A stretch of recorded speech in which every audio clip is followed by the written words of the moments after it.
এবারের আইপিএলে নিজের শেষ ম্যাচ খেলতে নেমে অবিশ্বাস্য এক কাণ্ড করেছেন মুস্তাফিজুর রহমান। ইনিংসে 15তম ওভারে নিজের তৃতীয় ওভার করতে আসেন মুস্তাফিজ। ততক্ষণে 135 রানে 3 উইকেট হারানো পাঞ্জাব কিংসের জয়ের জন্য প্রয়োজন ছিল 36 বলে 28 রান। ব্যাটিং স্ট্রাইক প্রান্তে এবারের আইপিএলে দুর্দান্ত সময় কাটালো সেসাং সিং। সবাই যখন ধরে নিয়েছিল খুব সহজে ম্যাচটি জিতে যাবে পাঞ্জাব, ঠিক তখনই মুস্তাফিজ শুরু করলো তার মোহময় ম্যাজিক, যে ম্যাজিকে তিনি খুব সহজেই বশ করতে পারেন যে কোনো ব্যাটসম্যানকে। এর আগে কলকাতা নাইট রাইডার্সের বিপক্ষে নিজের বোলিং মোহে ফাঁদে ফেলেন আন্দ্রে রাসেলকে। একের পর এক ডট বলে সেদিন চোখে অন্ধকার দেখছিলেন ওয়েস্ট ইন্ডিজ তারকা রাসেল। তবে আজ মুস্তাফিজের শিকার তরুণ সেসাং সিং। ওভারের প্রথম বলটি সেসাংকে ব্যাটের কানায় লেগে চলে যায় ধোনির গ্লাভসে।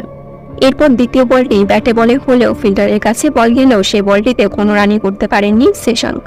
ওভারের তৃতীয় বলটি কাটার হয়, ব্যাটে বলে সংযোগ করতে পারেননি তরুণ এই ব্যাটার। এরপর বারবার মুস্তাফিজের বোলিংয়ের বিশ্লেষণ করা হচ্ছিল।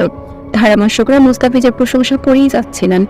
ওভারের চতুর্থ বলটি সেশন কাট করলে সোজা বল চলে যায় রবীন্দ্র জাদেজার হাতে। ফলাফল, সে বলেও কোনো রান নিতে পারেননি পাঞ্জাব।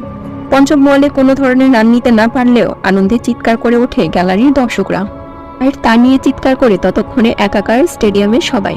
তখন অধীর আগ্রহে অপেক্ষা করছিলেন আরেকটি ডট বলের জন্য, কেননা আরেকটি ডট বল করতে পারলেই এবারের আইপিএলে পঞ্চম বোলার হিসেবে মিডেন বোলার হিসেবে গৌরব অর্জন করবেন দ্য ফিজ। ওই ওভারের শেষ বলটি মুস্তাফিজ স্লোয়ার বাউন্স করলে ব্যাটে বলে সংযোগ করতে পারেননি ব্যাটার। ওই ওভারে শেষ করতেই উল্লাসে ফেটে পড়েন চেন্নাইয়ের দর্শকরা। গুরুত্বপূর্ণ সময়ে বিধ্বংসী ব্যাটারের সামনে এমন আনএক্সপেক্টেড 3 ওভার নিঃসন্দেহে মুস্তাফিজকে নিয়ে গেছে অনন্য উচ্চতায়।